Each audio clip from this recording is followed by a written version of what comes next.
The food was still warm, but no one had eaten. That's how dinner felt in our house. Forks resting untouched, my father's glass sweating onto the table, my mother staring through steam rising from the rice. And then, like always, the silence was broken by him, my older brother, Caleb. Caleb had the gift of timing. He knew how to cut into a room, how to turn every pause into his spotlight. "Coach says I'll be the first in the family to wear a Division I jersey," he bragged, tugging his hoodie like it already had his name stitched across the back. My father laughed too loudly, like the joke was on the rest of us. My mother reached across to squeeze his hand. They called him their investment. I was their liability. At least, that's the word my aunt whispered to me once after a family barbecue. "Don't take it personal," she said. "They see Caleb as profit. You're maintenance." That night, I stared at my plate, my name burning at the back of my throat. Naomi, 21 years old. The daughter who had put herself through community college with double shifts at the diner. The daughter who never got a clap, only quiet nods, because all the applause belonged to the golden boy. And then, just like that, the golden boy shattered his own crown. "Coach called today," Caleb said between mouthfuls. "Said I failed the random. Just weed, no big deal. They'll fix it."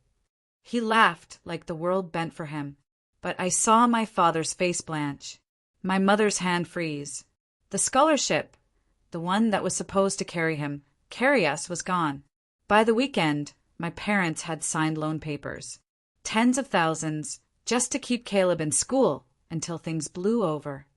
They never looked at me, never asked if I could help. They just told me to smile at his games, keep up the image. Have you ever had family cross your boundaries? Use your silence as permission to rob you of fairness? Tell me in the comments, because I wonder if I'm alone in this. That night, I walked past Caleb's room. He was laughing with friends, Xbox glowing, the same kid who had just dragged our family into debt. My parents still whispered about him as if he were their retirement plan, their prodigy.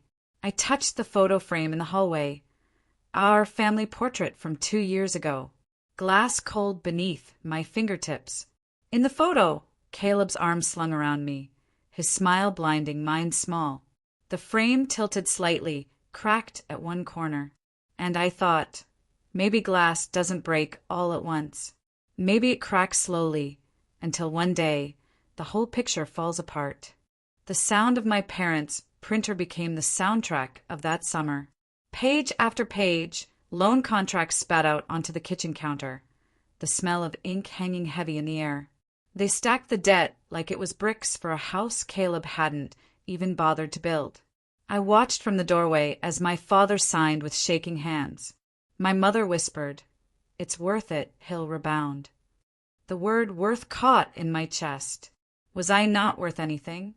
I had been piecing together tuition with tips, living off instant noodles, commuting on a car that coughed black smoke at every stoplight. Nobody offered me loans, not even a conversation. But Caleb? He was still the investment. The photo frame in the hallway tilted further. I noticed it every morning. The tiny crack at the corner had started to spread, like a vein. No one else saw it, or maybe no one cared. One evening, I came home from my shift, smelling of grease and coffee grounds. My shoes stuck to the kitchen tiles where someone had spilled soda. Caleb was leaning against the counter, telling my parents how unfair the world was. "They act like weed's a crime," he said, voice sharp. "Half the team does it. I'm just unlucky." "You'll get through this," my mother said softly, touching his arm like he was a wounded soldier. My father added, "We'll make sure of it. This family doesn't abandon its future." Future. The word stung. I dropped my bag onto the floor harder than I meant to. The sound cut through the room. Caleb smirked. "Naomi, still wearing that diner uniform? You planning to retire there?" My mother gave a weak laugh, like it was charming. My father said nothing. I felt heat rise in my throat, but no words came. Silence again. The silence that made them comfortable. The silence that excused everything. Later that night, my aunt called, the one who had warned me before. "Your parents came to me for a cosign," she whispered. "Naomi, they're gambling their house for him." I pressed the phone to my ear so hard it hurt. "And if he fails again?" She sighed. "Then you'll all be paying for him for decades." I lay awake, staring at the ceiling. My brother's music thudded through the walls, bass heavy, careless. I thought about the glass again, that fragile frame in the hallway. How one good shove could bring it crashing down. And in the darkness I realized, maybe the silence wasn't protecting me. Maybe it was protecting them. Caleb's fall didn't come like an earthquake. It was quieter, like rot spreading through the beams of a house. By fall semester, he was skipping classes. I knew because I saw the parking ticket stuffed in his glove box when I borrowed his car once, my parents insisting it was family property. He smelled like smoke and cheap vodka when he stumbled in at 3 a.m., but somehow in their eyes he was still untouchable. One morning, I overheard my father on the phone. His voice cracked low. "Yes, I understand the rates. Yes, we'll pay the penalties." He was negotiating another loan extension, his hand pressed to his forehead. My mother sat beside him, clutching a rosary, her lips moving in prayer. And Caleb? He was in the living room, yelling at a video game. I wanted to scream, "Do you see him? Do you see what you're sacrificing for?" But the words stayed inside. Silence again. The silence that gnawed at me more than hunger ever could. The photo frame in the hallway finally slipped one evening. I heard the soft thud as it hit the carpet. The crack across the glass had doubled, a jagged line slashing through Caleb's smile. I picked it up, my fingers tracing the fracture, and set it back against the wall. I left it tilted, wrong, almost daring someone else to notice. No one did. At the diner, I poured coffee for a woman in a blazer who noticed my name tag. "Naomi. Pretty. Are you in school?" she asked. "Yes," I said too quickly. "Community college." Her smile softened. "Good. Don't let anyone make you feel small for it." Her words almost made me cry.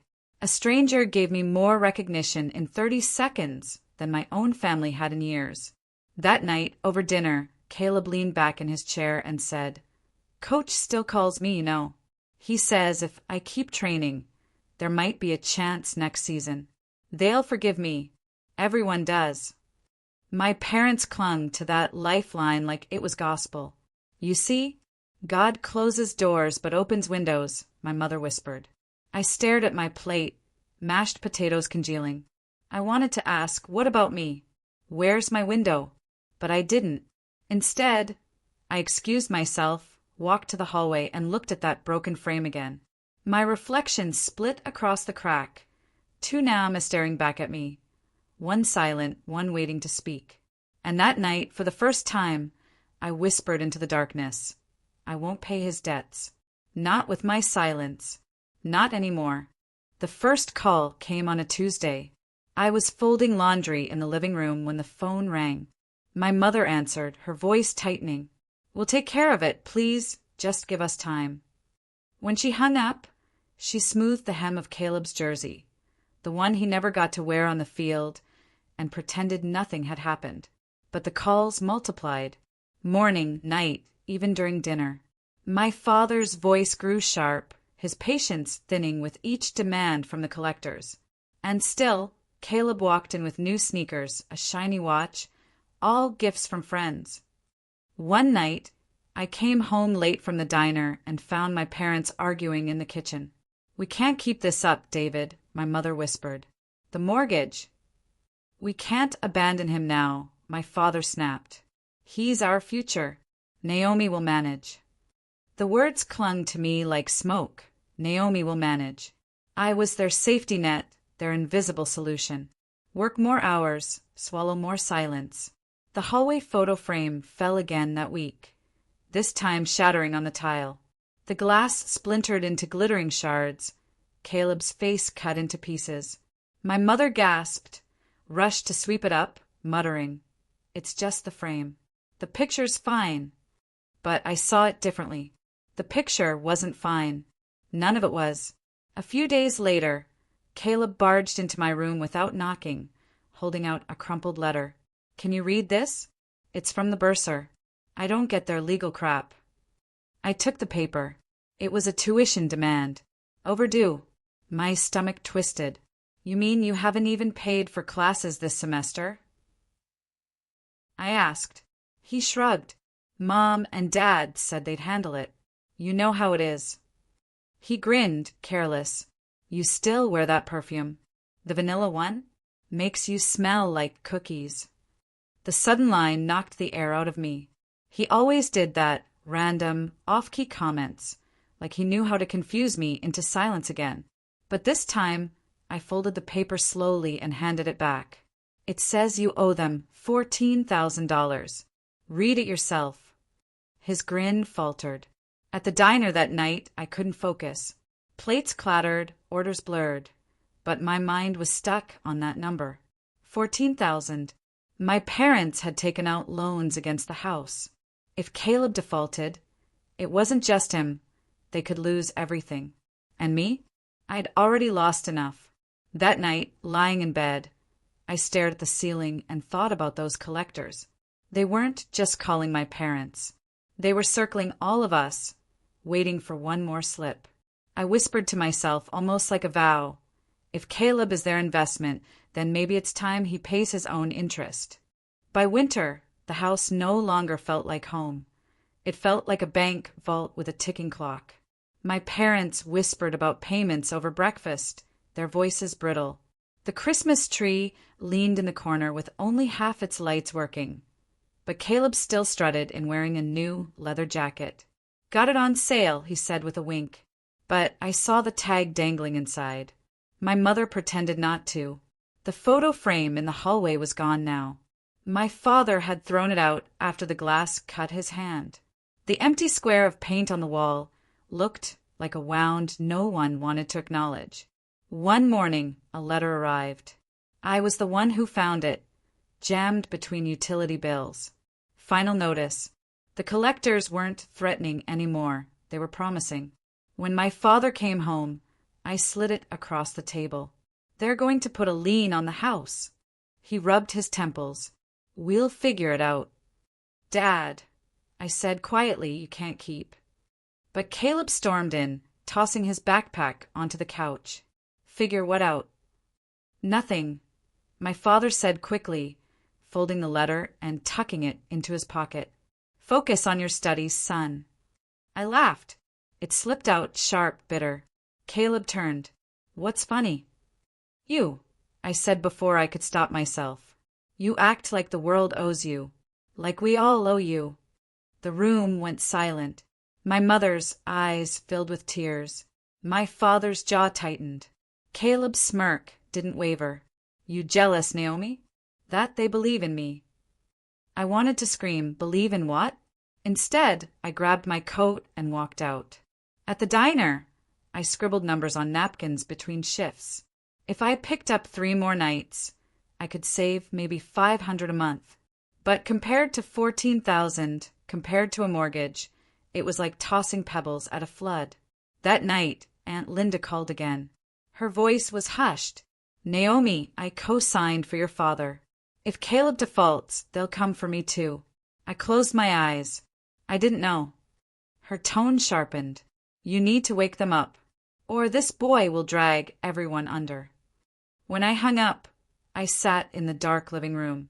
Caleb's laughter floated from his room, careless, free. The glow from his screen lit the hallway. I stared at the bare spot on the wall where the photo frame once hung. The absence felt louder than the glass ever did. And in that silence, I realized, if my parents wouldn't protect themselves, maybe I'd have to do it for them, even if it meant turning the golden boy into a cautionary tale. The breaking point came on a Thursday.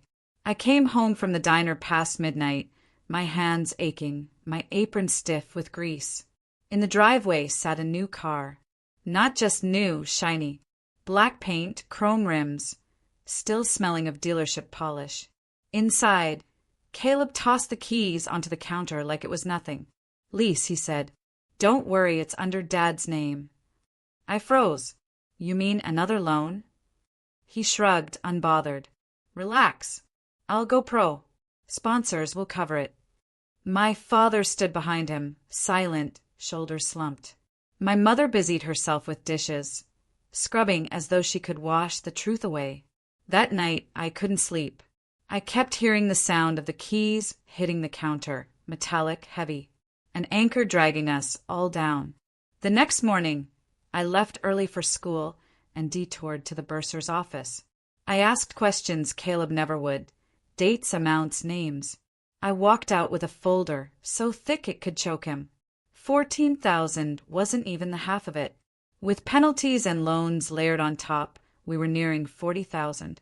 $40,000. I sat in my car and laughed until I cried. That weekend, Aunt Linda invited me over. Her kitchen smelled of cinnamon and coffee, warm in a way ours hadn't in years. She listened as I spilled everything. Caleb's car, the debt, the silence at home.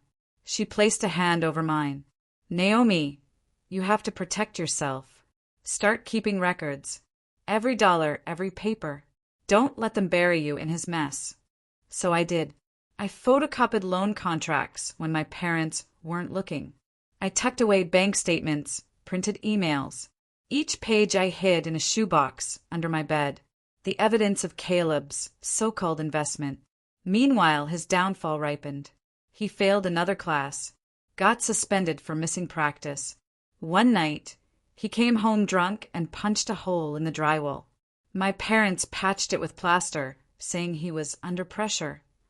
The wall healed smoother than our family did. One evening, as I passed his room, he stopped me. Hey, Naomi, he said, his voice oddly soft. You think I'll make it? For a moment, I saw a flicker of doubt in his eyes. Then he smirked, like always. Never mind. Of course I will. I walked away without answering. Because by then I'd already decided. When the crash came, I wouldn't catch him. I'd make sure everyone saw the truth of their golden boy. The crash came faster than I expected. It was spring when the university finally mailed the withdrawal notice. Caleb hadn't just missed payments. He'd failed every course. His future had officially been erased in black ink, stamped dismissed. I found the letter first, slipped halfway under the welcome mat. I stood there staring at it, my hands trembling, the weight of silence pressing on my chest. For years I'd swallowed every word, every slight. But this was the bill come due. That evening, I placed the envelope on the dinner table. No one spoke at first. My father unfolded it, his hands shaking harder than the day he signed the first loan. My mother's lips moved soundlessly, like she was trying to pray the words away. Caleb leaned back in his chair, eyes darting, then chuckled. They'll reinstate me. I'll appeal. Coaches don't just give up talent like mine. Talent. The word snapped out of me before I could stop it. You've been coasting on excuses while they sink into debt you'll never repay. Naomi, my father warned. No, I said, my voice steady. Not this time. I got up, went to my room, and returned with the shoebox. I dropped it onto the table. Papers spilled, contracts, statements, notices. The evidence of every sacrifice made for him. My parents stared. Caleb paled. You want to know what your investment looks like? I said, my voice trembling but loud. $40,000 in debt. A mortgage at risk. Aunt Linda's credit ruined. And for what? For a boy who can't even pass a class. The room went dead silent. Caleb opened his mouth, but no sound came. My mother's eyes filled with tears. My father's face collapsed into his hands. I pushed the shattered truth across the table. This is your golden boy. This is your future. Caleb's chair scraped back as he stood, anger flaring. You think you're better? You think you're perfect just because you sling pancakes at a diner. I didn't flinch. At least I'd pay my own way. He stared at me, breathing hard, then stormed out, slamming the door so hard the walls shook. For the first time, no one followed him. The house felt unbearably quiet. My parents sat frozen, surrounded by papers that told the story they'd refused to see. The investment had soured, and there was no saving it now. I didn't feel triumphant, just hollow. But in that hollowness, something shifted. The silence I had carried for years, it wasn't mine anymore.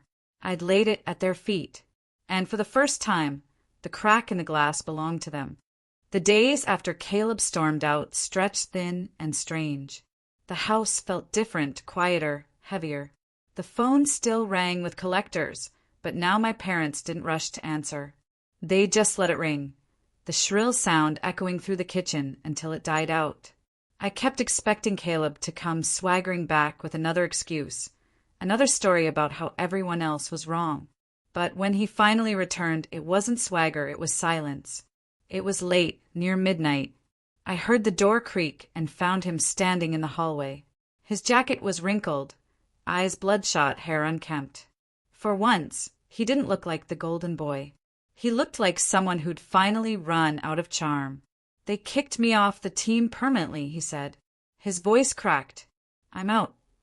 I waited for the excuses, the blame. But none came. Just the admission, raw and small. Behind us, my parents appeared, drawn by his voice. My mother reached for him, but he stepped back. "Don't," he whispered. "You already did enough."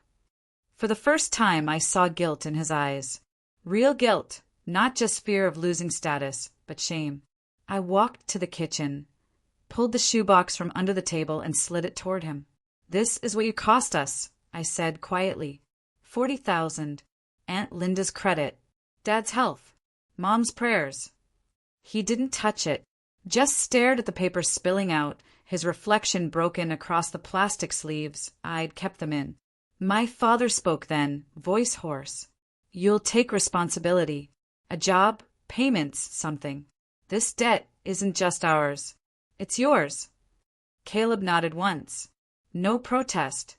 No grin. Just a slow, heavy nod. The shift was almost imperceptible, but it was there. My parents finally stopped calling him the investment. They began talking about survival, about cutting back, about repayment plans, about fairness. And for me, the silence lifted. It didn't disappear, but it no longer belonged to me. It belonged to the whole family, shared equally, no longer mine to carry alone. Weeks later, I walked past the hallway wall where the photo frame had hung. It was still bare, but now I understood. Maybe some pictures aren't meant to be rehung. Maybe the space left behind is its own reminder. At the diner, pouring coffee into chipped mugs, I caught myself smiling when a customer asked, "College girl, huh?" "Yes," I answered, steady. "And I'll graduate debt-free." Caleb works nights now, unloading trucks at the warehouse. Every paycheck, a slice goes back into the debt. It will take years, maybe decades, but he's paying at last. And sometimes, when I hear the coins clink from his pocket as he drops them into the jar on the counter, I realize the golden boy finally became an investment, not in my parents' dreams, but in his own redemption.